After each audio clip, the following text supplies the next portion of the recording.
Сыйлама ерке қыз қаңғы басыл, сен де міндің келместің кемесіне, қанды қасап жасаған қанды ғасыр.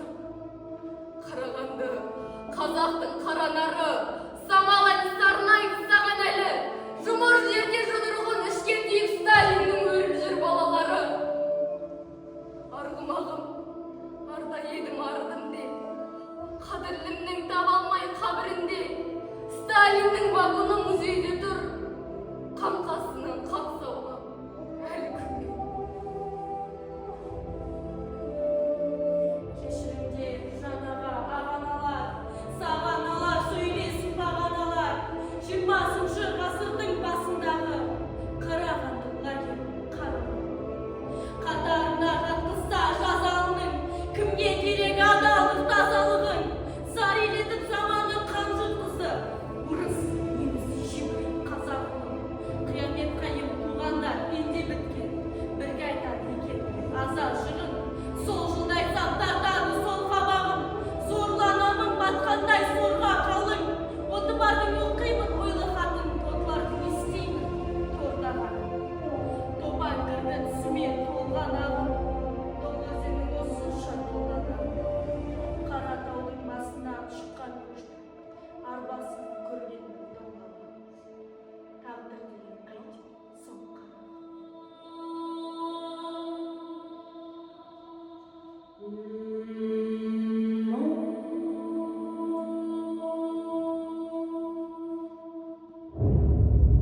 Не істеп отырсыңдар әйтеуір мына жерде? Сендерге шығуға рұқсат бердім ба мен? Анам тамағы өңкей, одан да далаға шығып жұмыс істейді. Шығыңдар барактан. Бас аяқты.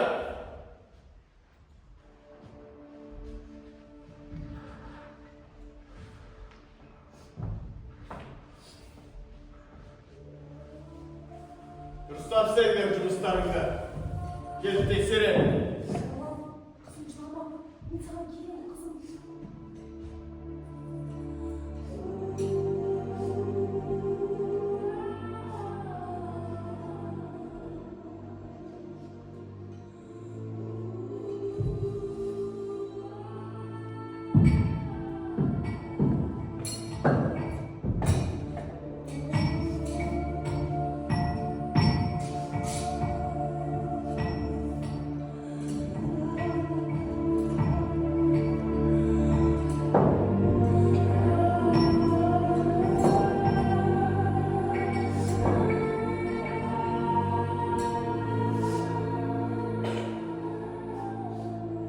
Баламды түсінде көр.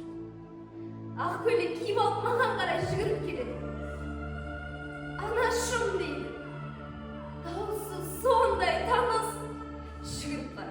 Жүгіріп қарап енді құшағыма алайын десем, қолымнан сусып кетеді.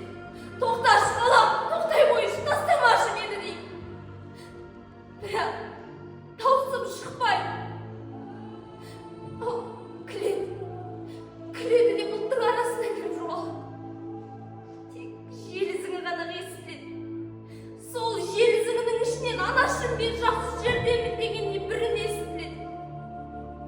Мен оянып кетемін. Суық қабырға, үнсіздік, балам жоқ. Тек жылап кепкен көзіммен бозарып кеткен таң ғана бар. Кейде өзімді алдаймын. Мүмкін расымен ол жақсы жерде шығар. Бірақ ана жүрек алданбайды ғой. Әлі де күтеді, күн сайын, түн сайын сол ісім қайталанады. Ол тағы да жүгіріп, тағы да анашым дейді. Тағы да ұстай алмай қалам. Осынша қиналатында не жалғызым мен? Қайдасың Құдай?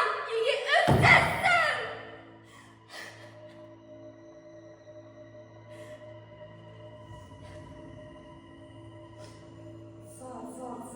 Зар заман, зарлап өткен тар заман, оршынды тайдырған жағалауда жар жаман.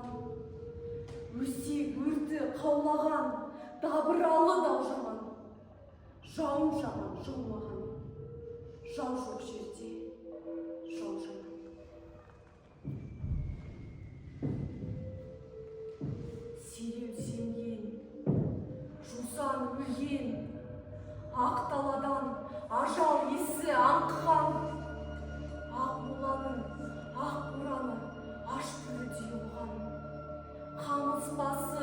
төгіледі, егіледі желменен. Көкірегін кеміреді, ұлы өксік кеудеген. Хор тұлыпқа телміргендей телміреді далаға. Қандай кінәң болды сенің? Қандай кінәң болды сенің? Қайғын ана, ұл ана.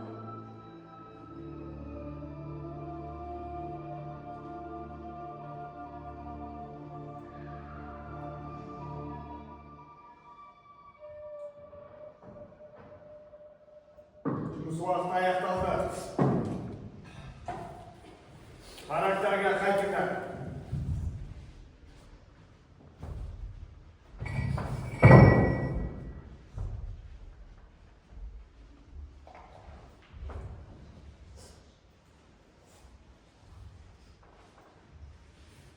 Тағы да бір мәрте ескертем. Сыртта біреуіңді көрейін. Аямаймын, түсіндір ма? Бәрі құлына түсінді ме?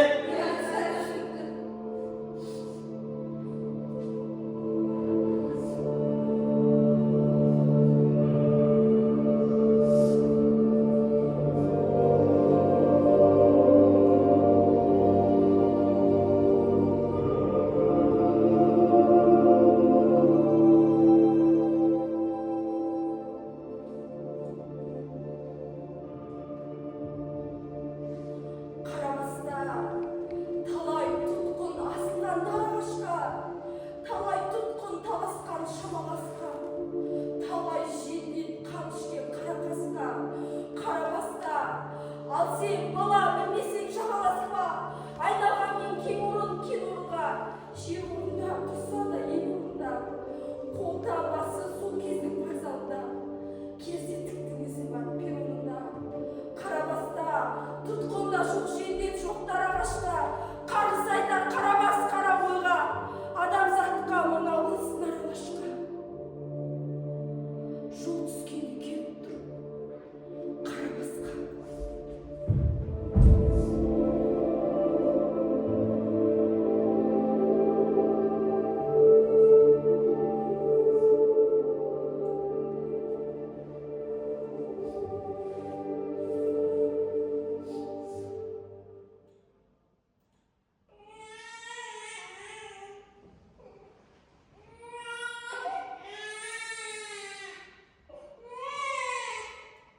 Балам, қызым жылама, е? Анаң қасында, мен сенің қасындағы ғой, қызым жылама. Бәрі жақсы болады. Бұрынғыдай бақытты өмір сүреміз. Бұрынғы үйімізге барамыз. Сен үлкен қыз болып өсесің, жылама қызым. Бәрі жақсы болады. Бәрі жақсы болады.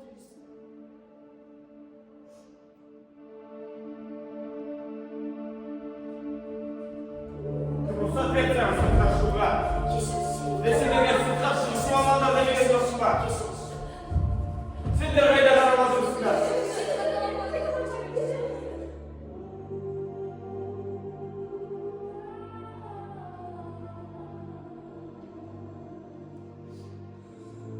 Саған балаңды алуға кім рұқсат берді?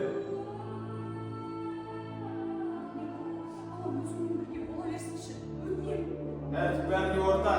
Балаңды әкел. Жоқ, бермей балам, бермей балам. Әкелдің балам. Әкелдің балам.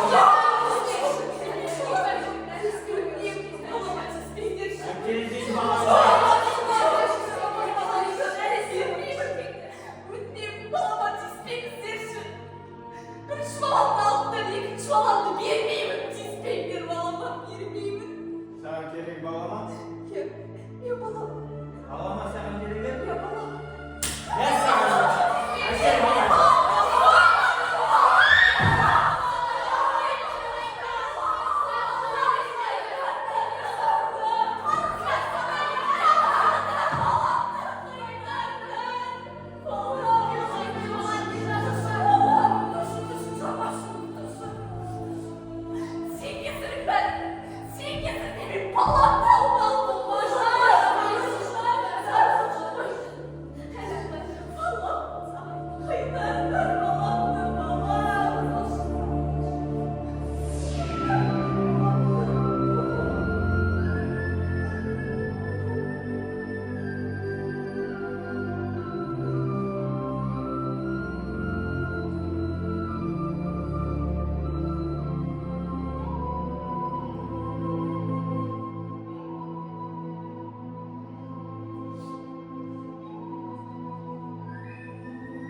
мамочкина баласы. Бұл жердің әбден топырағында бейкүнә сәби жатыр. Кіп-кішкентай нәрестелер жатыр. Жоқ, бұл жер мен үшін жай ғана ол емес. Бұл жер менің баламның жатқан жері. Мына жүрегімнің жартысының жатқан жері. Балам, сенің иісіңсің деп орамалды күнде құшырлана иіскеймін. Сені түсімде көремін. Түсімде екеуміз бақытты болып жүреміз. Сол түсте мүлдем оянғым келмейді, балам. Сені халық жауының баласы. Сол бір сөзбен менің жүрегімді суырып алды, мына үмітімді үзіп алғандай болды. Балам-ау, кешірші мені, кешірші. Сені құтқара алмағаным үшін кешірші мені, балам. Қатты сағындым сені, қатты сағындым, балам. Кешірші мені, кешірші, балам-ау, кешірші. Балам-ау. Кетпеймін, мен кетпеймін, балам.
Түріңді ауыздарыңнан. Жалаңаш көлге барамыз. Тездетінде.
сендерді тек қана Мәскеу емес, бүкіл адамзат жек көреді.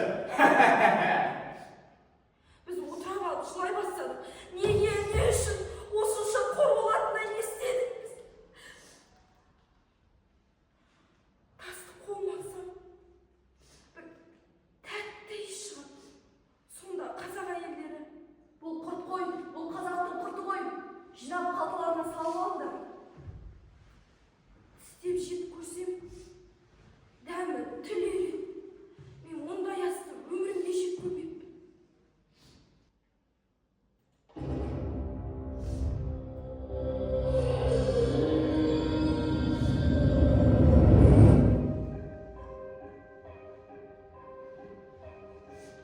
Ең қымбатты ас осы шығар әлемде.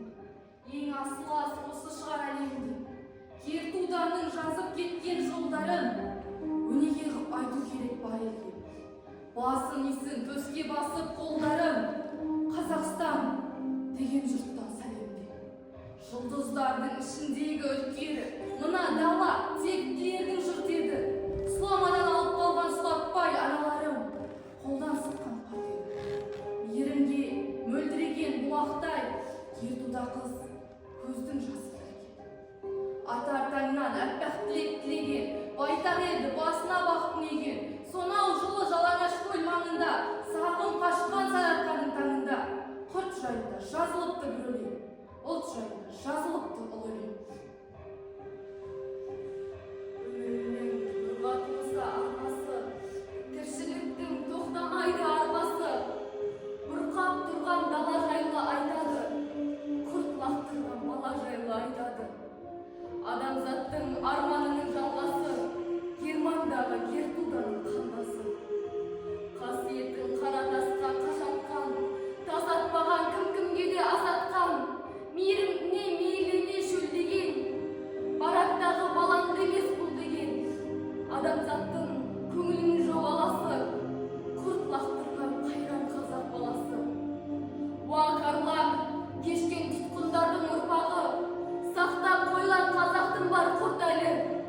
Жалаңаш көл маңында, сол алжирдің жанында, құрт лақтырған анасына қазақтың, құрт лақтырған баласына қазақтың, алтын кешен салып қойсақ қайтеді, жарасар ед, әйтеуір.